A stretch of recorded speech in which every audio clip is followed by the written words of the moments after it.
Good morning, Las Vegas.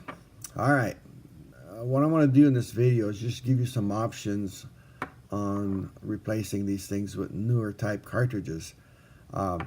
You'll find that these are pretty much dead on arrival when you buy a record player with these type cartridges. These are aesthetic, sure type cartridges.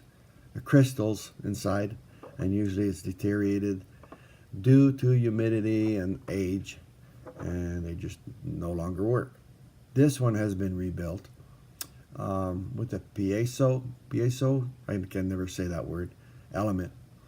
I've got other videos you can watch where I've rebuilt these things, but again, they're low voltage and they work, but I don't know, it's not what I'm looking for. I want something better.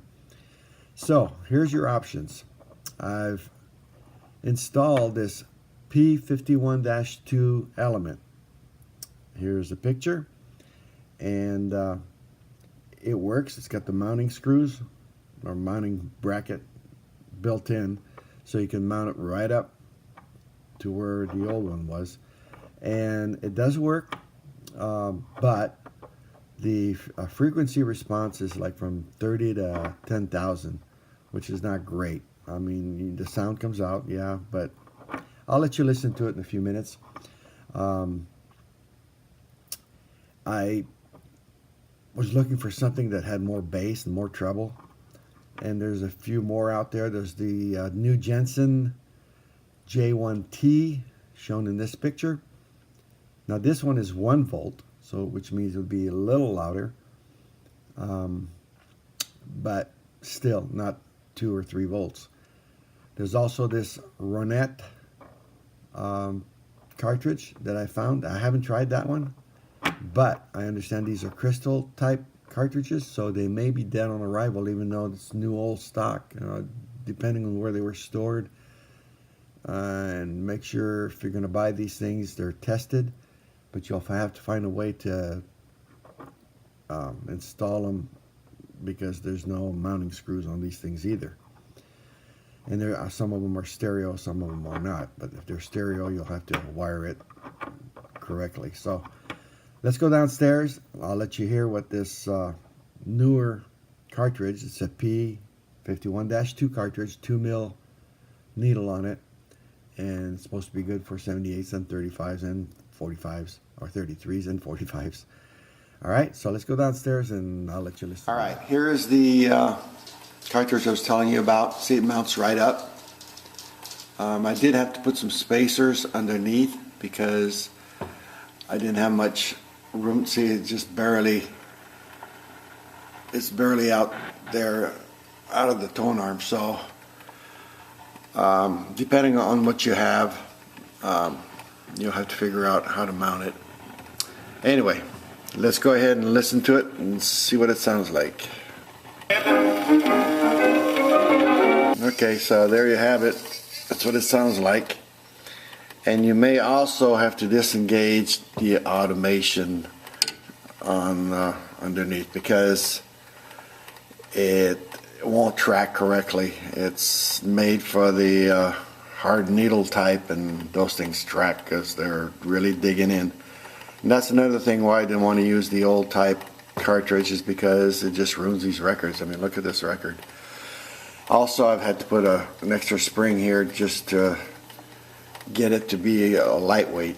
Otherwise, again, you'd ruin the cartridge and the needle. Actually, the needle. So, all right, so let's go upstairs and I'm going to show you some other things. So here's another record player where the cartridge went bad, and I've installed that same cartridge in this unit, 2 screws, and I'll be playing it through a couple of, oh, I don't need this here, hold on a second. Okay, this is an FM transmitter. Okay, so what I've done is I've plugged in directly into, I should have been more ready for this, I guess. Alright, let's take this off for a minute. Put this back. Alright, this here is the input, or the output actually, the output of the needle wired underneath this thing. And I've got some adapters here. It goes from, alright, this one here goes from a stereo. Oh, where's the, oh, there it is. From a stereo to mono. So now you can listen to it on both sides of a stereo amplifier. And then I've got this other adapter which goes from this type of plug to this RCA type plug. So let's plug that in there. And then this is just male to male, so that I can connect these two together. Oops, sorry about the shadows. Alright, so here we go. Put that together. Alright, let me set it up, turn it on, and then we'll do a quick demonstration here. I'm ready for the demonstration. Okay, this thing transmits on 107.7 on your FM dial. So, I do have this thing on 107.7. Let me turn it up. Watch, once I turn it on, that noise goes away. Aha! Here we go. Now, let's go ahead and play this. This is another option, because if your amplifier is not strong enough, you can always use a transmitter to play it through your radio, on FM even. I found this FM transmitter on eBay years ago, so I'm not sure if it's still out there. It's the Line X, and this thing's pretty powerful. It says it's a wireless stereo audio transmitter, and it says 7 channels because it does have some dip switches on the side. Let me show you that real quick. Oh, right here. You can change it around so you're not on 107.7 and find a clear channel. Alright, so here we go.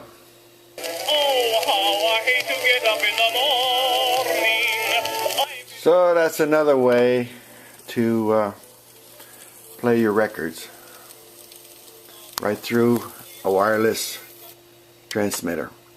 I do have another one.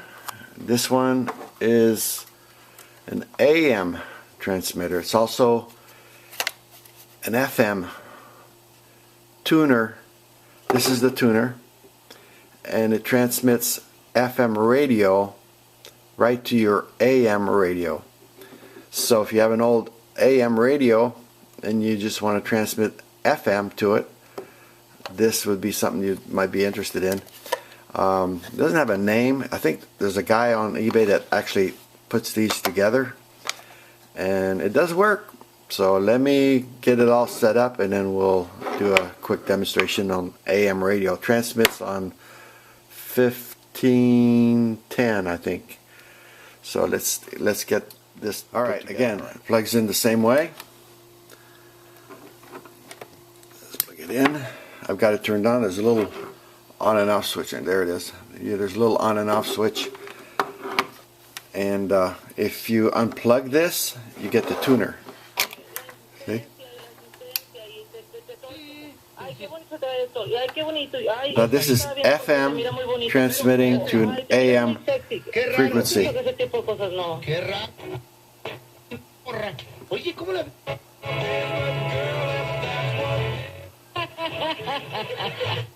Anyway, I don't want to leave it on too long because copyright crap on eBay is real sensitive.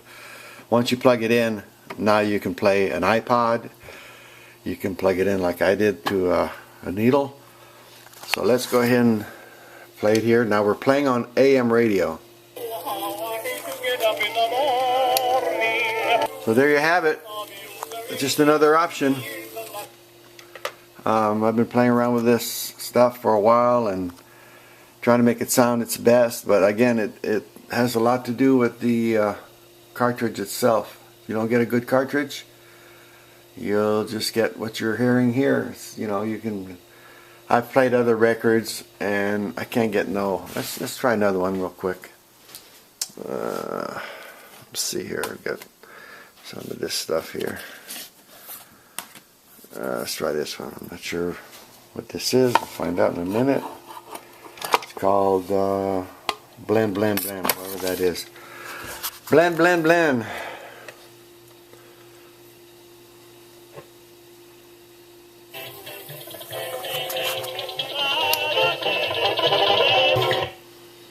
Yeah.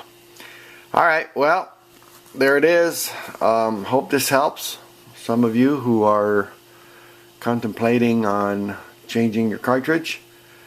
Try to get a good one. For 30 bucks, I'm sure you can do it and make it work. If you have any suggestions, let me know, and we'll take it from there. Please subscribe. Very important. Please hit the subscribe button before I leave. Alright? Thanks for watching. Don't forget to watch my other videos. Like I said, I have rebuilt these things. And you might want to try that. Who knows, you know? I don't think this one works anymore.